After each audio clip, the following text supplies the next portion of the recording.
मैं चाहती हूँ प्रियंका टंडन जी, सबसे पहले आप ही से मैं सवाल लूं। सवाल मेरा यह है कि चंद्र ग्रहण कब से कब तक लगेगा, समय इसका क्या होगा जी, और सबसे बड़ी बात सूतक को लेकर भी जानकारी दीजिए जी। देखिए, हर ग्रहण का जो सूतक काल है वो 9 घंटे पहले ही शुरू हो जाता है। सो इस साल जो चंद्र ग्रहण लगने वाला है 28 अक्टूबर को, उसकी अवधि शुरू हो जाएगी शाम को 4 बजे, और उसके बाद में जो उसका समय है, ग्रहण का जो समय है वो शुरू हो जाएगा रात्रि में 1:05 पर, और जो उसका समापन है वो होगा 2:24 पर, और बहुत सारी जगह ये भी लिखा है 2:18 पर। तो इसी टेंटेटिव समय पर जो है उसका ग्रहण की जो है समाप्ति होगी। तो कुल अवधि जो ग्रहण की रहेगी वो 9 घंटे की 1 घंटा 40 मिनट की रहेगी। सूतक काल 9 घंटे होता है। और ये शो वो लोग जरूर देखें जिनकी भी कुंडली में चंद्र राहु का ग्रहण बनता है, क्योंकि आपके उपाय इसी दिन, ग्रहण के दिन ही हट सकते हैं। बिल्कुल, और ये सबसे महत्वपूर्ण है। इस पर आगे और विस्तार से हम बात करने वाले हैं। नीति शर्मा जी भी हमारे साथ हैं।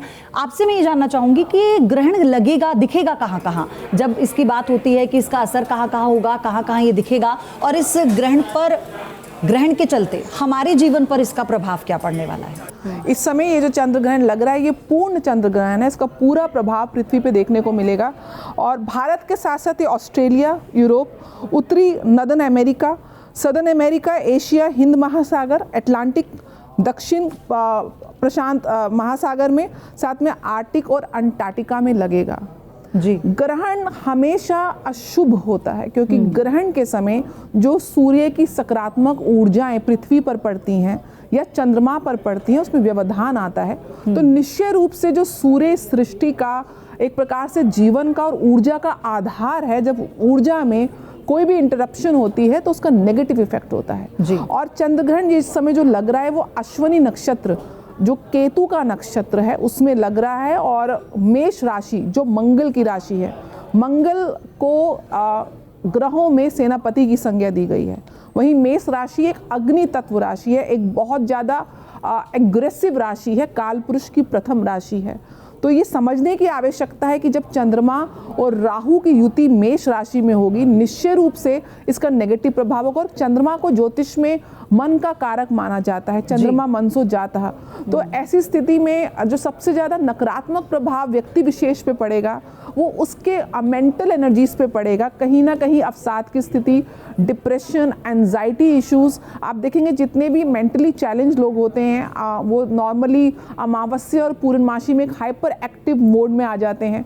हाई टाइड, लो टाइड भी चंद्रमा की वजह से पृथ्वी पे देखी जाती है। 70% जो पृथ्वी का तत्व है वो जल तत्व है, और आपके शरीर में भी 70% फ्लूइड होता है। तो कहीं ना कहीं इसका आपके इमोशंस पे बहुत फ़र्क पड़ता है। इसलिए चंद्रमा के ग्रहण के समय कुछ विशेष सावधानियां बरतने की आवश्यकता होती हैं। इसके अलावा क्योंकि मैग्नेटिक एनर्जीज जो हैं वो यहाँ पे प्रभावित होती हैं इन प्लैनेट्स की, तो जो टेक्टोनिक प्लेट्स होती हैं इनसाइड द अर्थ, वहाँ पे एक काइंड ऑफ वाइब्रेशंस होती है जिसकी वजह से अर्थक्वेक की स्थिति बन सकती है। अग्नि राशि में ये ग्रहण है, तो अग्नि तत्व जो घटनाएं हैं, कहीं आगजनी होना, उसकी संभावनाएं बढ़ सकती हैं। इस समय विश्व कहीं ना कहीं युद्ध के महाकाल से गुजर रहा है। तो जो युद्ध की स्थिति है, चाहे हमास और इजराइल के बीच में जो एजिटेशन है, वो एकदम से आप देखेंगे ग्रहण के प्रभाव से बढ़ जाएंगी। बहुत ज़्यादा ब्लड शेड होगा, बहुत ज़्यादा हथियारों का इस्तेमाल होगा, एक्सीडेंट्स बहुत आपके सामने आएंगे कि चाहे वो रोड एक्सीडेंट्स हो, चाहे ट्रेन एक्सीडेंट्स हो, उसकी संभावनाएं बढ़ जाएंगी। ये कुछ नकारात्मक ऊर्जाएं इस समय प्रबल रहती हैं, और ग्रहण के 15 दिन आसपास तो एकदम से एक्यूट हो जाती हैं। और आप क्योंकि नकारात्मकता की बात कर रही हैं अरविंद जी, इसी पर मैं आपसे जानना चाहती हूँ। हम जब ग्रहण की बात करते हैं तो ये शब्द अपने आप में एक नेगेटिव अप्रोच देता है। ग्रहण को नकारात्मक क्यों माना गया है? जी देखिए पयोधी, ग्रहण शब्द का जब नाम आता है तो व्यक्ति डर जाता है, उसके मन में तमाम तरह की चिंता होती है, वो काफ़ी परेशान हो जाता है, दुखी हो जाता है। कहते हैं कि चंद्रमा मनसो जायते, चंद्रमा मन का कारक है, तो इससे मन बहुत प्रभावित होता है। और ये जो प्रकृति में जो जल की संख्या बहुत ज़्यादा है, और चूंकि मेष राशि पर लग रही है तो मेष अग्नि तत्व है, और शरीर में करीब करीब 70% जल तत्व बना हुआ है। तो इससे जैसे भी चंद्र ग्रहण लगता है या सूर्य ग्रहण लगता है तो उसकी नकारात्मकता बढ़ जाती है। जो अल्ट्रावायलेट रेज होती है उससे चीज़ें विषाक्त हो जाती हैं, व्यक्ति के मन में हाइपर टेंशन होता है, उद्विग्नता बढ़ जाती है, व्यक्ति की सोचने की क्षमता थोड़ी सी नेगेटिव हो जाती है। इसके लिए मंत्र भी हैं जी उसके लिए मंत्र भी है। और चूंकि मजेदार बात यह है कि कर्क लग्न में लग रहा है, जब ये चंद्र ग्रहण लगेगा उस समय कर्क लग्न की कुंडली बन रही है और उसमें जो ग्रहों की पोजीशन है उसमें मेष राशि में चंद्रमा बृहस्पति राहु है, सिंह का शुक्र है, तुला राशि में सूर्य मंगल बुध केतु है और कुंभ का शनि है। यह जो ग्रहों की पोजीशन है और ये करीब करीब लग रहा है कि भारत के अतिरिक्त ऑस्ट्रेलिया में लग रहा है, यूरोप में लग रहा है, उत्तरी अमेरिका में लग रहा है, दक्षिणी अमेरिका में लग रहा है, एशिया में लग रहा है, हिंद महासागर में लग रहा है, अटलांटिक महासागर में लग रहा है, प्रशांत महासागर में लग रहा है, इस तरीके से बहुत सारे देशों में लग रहा है। तो इससे इन देशों में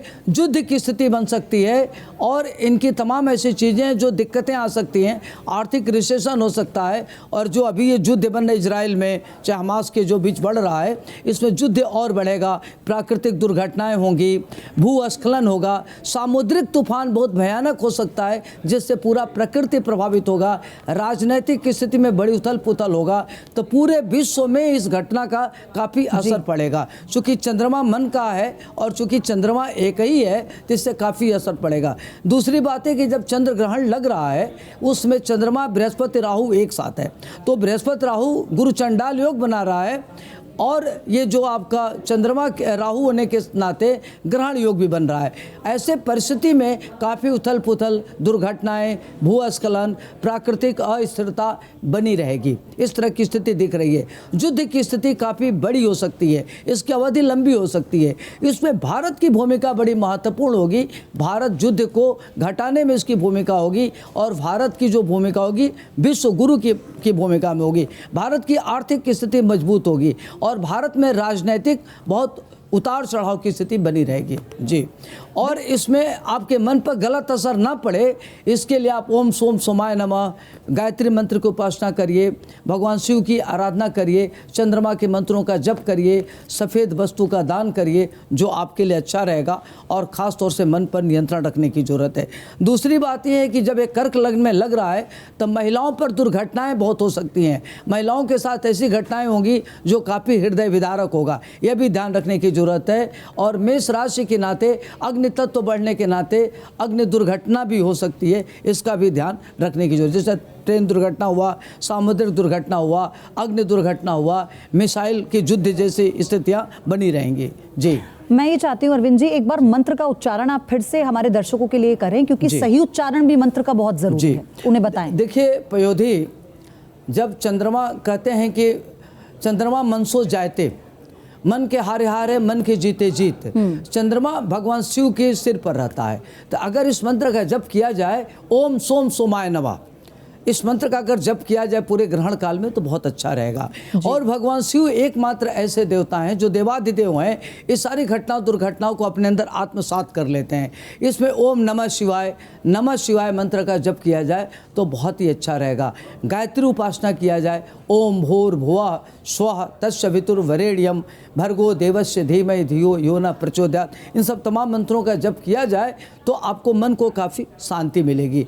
ऐसे परिस्थिति में आपको ध्यान रखना है कोई उद्विग्न नहीं होना है, तनाव में नहीं आना है और जल्दबाजी में कोई निर्णय नहीं लेना है। जी जी, हमारे मंत्रों में इतनी ताकत है, उसके उच्चारण में, उस मंत्रोच्चार से हम क्या नहीं किया गया है, इसके उदाहरण हमारे शास्त्रों में दिए गए हैं। लेकिन सबसे बड़ी बात, हम आज एक ऐसे दौर में हैं, जैसे पहले शुरुआत में आप जिक्र कर रही थी इस बात का कि जहां युद्ध जैसी स्थिति कई देशों में पैदा हो रही है, जहां कई देशों में युद्ध चल रहा है। लेकिन मैं अगर इसी परिप्रेक्ष्य में आप सभी एक्सपर्ट से बात करना चाहूँ, बारी बारी प्रकाश जी आपसे मैं शुरुआत करूंगी, तो मैं ये जानना चाहती हूँ कि इसके दुष्प्रभाव को आप कैसे देख रहे हैं। हम आज के दौर में, जब हम आज के दौर में कहते हैं कि हम विज्ञान के रूप में आगे बढ़ गए हैं, हम मानसिकता के रूप में, क्योंकि शिक्षा हमारा सबसे बड़ा जरिया है, उसके रूप में आगे बढ़ गए हैं, इस दौर में युद्ध का होना ये कैसा प्रभाव डालता है हमारी सृष्टि पर, इसके निर्माण पर आने वाले समय में? देखिए, युद्ध और हिंसा पयोधी जी हमेशा अच्छी कभी नहीं रही है, ना अच्छी रहेगी। लेकिन अगर हम देखें जैसे युद्ध चल रहा है और साथ ही साथ देखा जाए तो ये युद्ध चल क्यों रहा है, सबसे पहला चीज़ ये देखिएगा, बहुत सारे इतिहासकार ज्योतिष के ग्रंथकार, उसमें से एक किताब के बारे में मैं चर्चा करूंगा, भविष्य मालिका। उसमें भी ये जिक्र आता है कि जैसे जैसे शनि मीन राशि की ओर बढ़ता जाएगा वैसे वैसे युद्ध की स्थितियां परम रहेगी।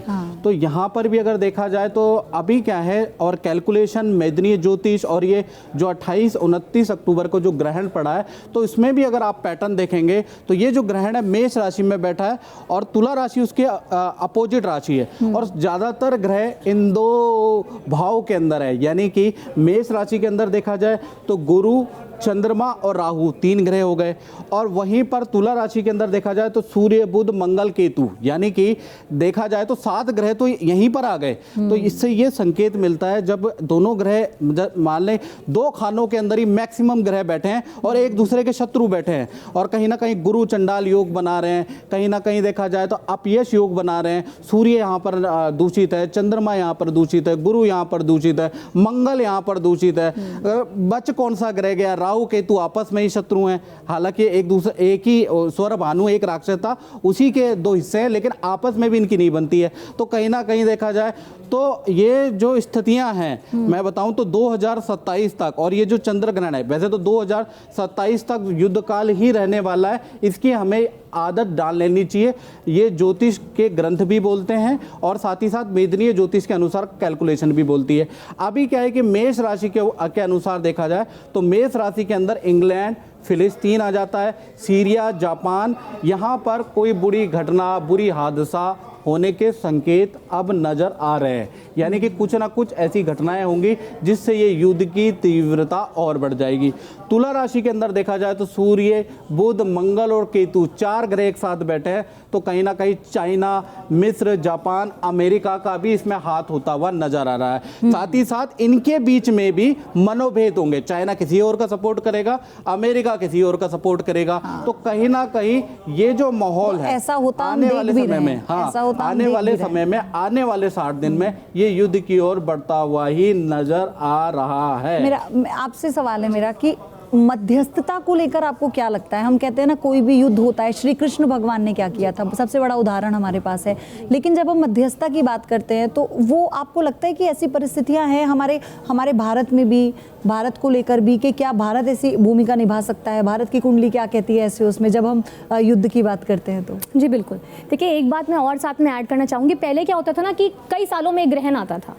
अब ग्रहण एक के बाद ग्रहण आने लग गए हैं। साथ ही में जो अभी मास चल रहा है, जो मंथ चल रहा है, अक्टूबर नवंबर जो समय होता है, उस समय हम लोग पंखे में भी नहीं सोते क्योंकि इतनी ठंड होती है। अब देखिए कि कितनी गर्मी के एसी पंखा चला के हम लोगों को सोना पड़ रहा है। तो एक के बाद एक जो ग्रहण आ रहे हैं, कहीं ना कहीं वो भी बहुत बड़ा कारण है युद्ध का।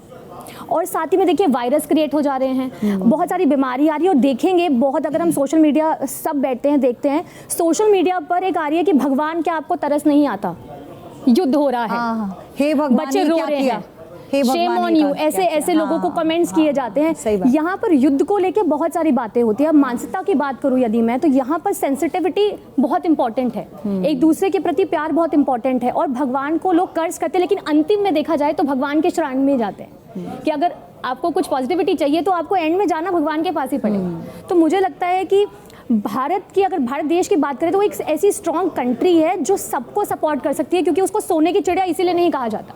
और जो हमारे आदरणीय प्रधानमंत्री हैं देश के, जब से वो आए हैं तो हमारे देश का विकास हो रहा है। वो इतनी सक्षम बन चुकी है इंडिया कि आगे आने वाले जो आपदा है, परेशानियां, उसको हैंडल कर सके और जो दूसरी कंट्रीज हैं उनको सपोर्ट कर सके। तो करिश्मा जी, बात सबसे बड़ी ये भी है इस दौरान में, जब हम युद्ध की परिस्थितियों को देखते हैं तो ऐसे में हमने वो तस्वीरें देखी हैं जो विचलित कर रही हैं मन को, चाहे वो कहीं की भी तस्वीरें हों।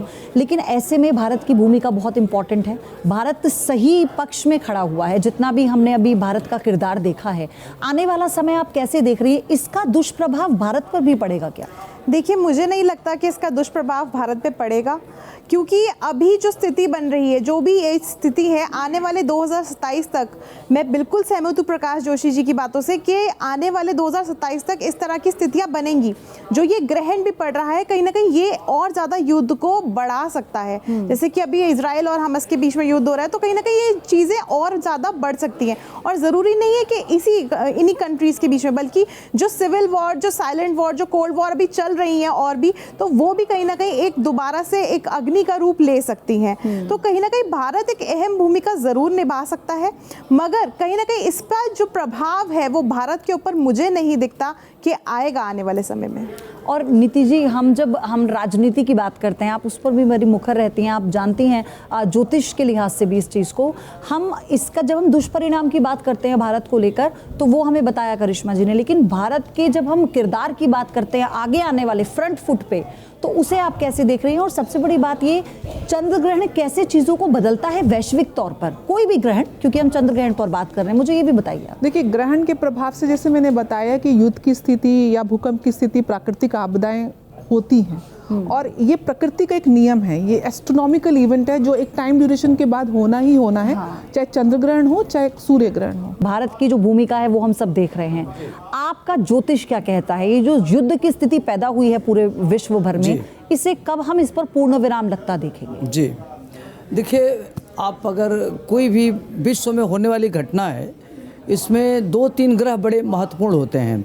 अभी राहु मीन राशि में जाएगा और शनि वृश्चिक राशि से लेके मीन राशि तक जब जाता है, तो ये पूरा समय देखेंगे तो विश्व में अस्थिरता की स्थिति रहती है और न चाहते भी युद्ध होता है। युद्ध के कोई न कोई कारण बनता है और उसमें चंद्रमा मन का कारण होता है, और चंद्रमा की वजह से कई बार लोग गलत निर्णय ले लेते हैं, और जब आदमी का ईगो, आत्मसम्मान को लेकर के बात आती है तो वहाँ झगड़े झंझट होने लगते हैं। तो एक तो कारण ये है। दूसरा, अभी राहु जब मीन में आएगा तो 1.5 साल स्थिति अभी युद्ध की बहुत ही भयानक रहेगी और ये होता रहेगा, उसमें कम होने की भूमिका दिख नहीं रही है। फिर अभी शनि मीन राशि पर जाएगा, अभी कुंभ राशि में था, तो इसमें कुंभ राशि में जब शनि होता है तो इसको कहते हैं शनि न्याय का देवता है। तो कई बार लोग धर्म के आड़ में अधर्म का काम करते हैं, कुछ लोग पावरफुल पदों पर रह करके गलत कार्य करते हैं, तो शनि वहाँ न्यायाधीश की भूमिका में होता है, वह दंड देने का काम करता है। तो जो अपना भारत देश है, यह ऋषि मुनियों का देश है। इसमें जो मोदी जी की कुंडली को अगर देखा जाए तो उनका जो लग्नेश भाग्येश चंद्रमा है, लग्न में बैठा है, नीच मंग राजयोग बना रहा है, और बृहस्पति उनका द्वितीय भाव में धनु राशि का है, शुक्र शनि दशम भाव में है।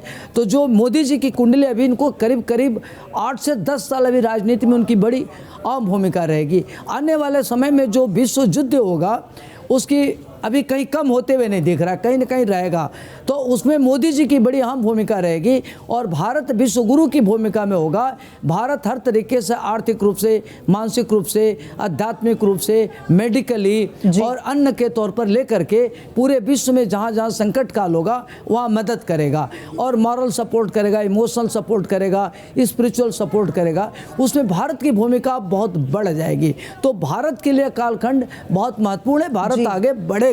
और कई बार आपने देखा होगा कि महाभारत में स्वयं नारायण थे, पारब्रह्म परमेश्वर थे, भगवान कृष्ण युद्ध नहीं चाहते थे। कई बार कई तरह की चीज़ें होती हैं, जो घटनाएं होती हैं उसको कोई रोक नहीं सकता।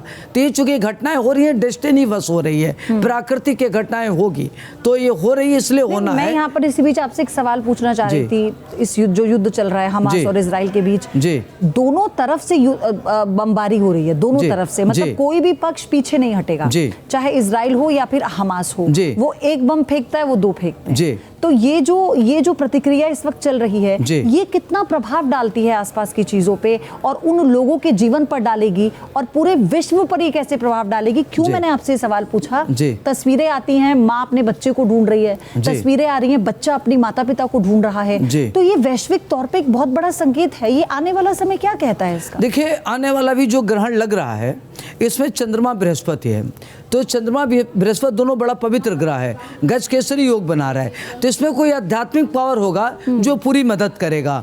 तो इस युद्ध को लंबा अभी नहीं देख सकते, चलेगा तो 28 तक, लेकिन अभी 1.5 वर्षों में काफ़ी भूमिका रहेगी भारत की, जो इसको रोकने में कामयाब होगा। दूसरा, इसमें राहु और बृहस्पति बैठा हुआ है, चंद्रमा राहु है, तो इसमें किसी व्यक्ति की गलत निर्णय के नाते ये चीज़ें बढ़ेगी। तो युद्ध किसी भी स्थिति में अच्छा नहीं है, क्योंकि युद्ध जब होता है तो उसमें धन जन हानि की नुकसान होता है, वो देख करके हृदय दया से भर जाता है, करुणा आती है, और कोई अपने माँ को खोता है, कोई पिता को खोता है, कोई बेटे को खोता है, आर्थिक क्षति होती है, तो किसी तरीके से अच्छा नहीं है।